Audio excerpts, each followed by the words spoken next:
guys! Welcome back to my channel. So, dito na ako nag-intro sa car. We are already out kasi pinick up namin yung iftar meal box na in-order namin online para i-donate sa mosque. So, ayan, niloload na nila dun sa likod. Okay guys, so dito sa Afan Kitchen namin in-order yung iftar meal box.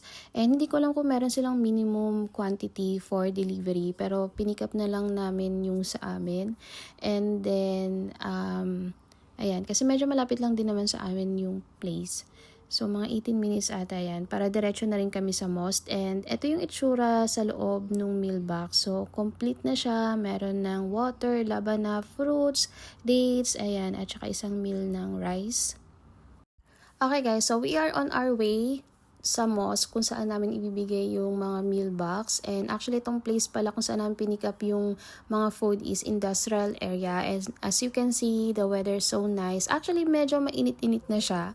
Pero ayan, sobrang kalmado as of now kahit na merong mga uncertainties na nangyayari.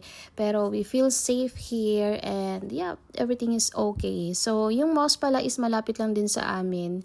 So, kaya sumama na rin kami para ayan, makalabas din naman kami kahit papaano. So, we are almost there. Okay guys, so we already reached dito sa mosque kung saan namin ibibigay yung mga meal box. And ayan, papasok lang namin sa loob yung car para mas mabilis yung pag-unload ng mga food. And yep, ayan na guys, bali ina-unload na nila. Bali, konti lang naman to siya guys. Di naman siya ganun karami, kaya sobrang bilis lang.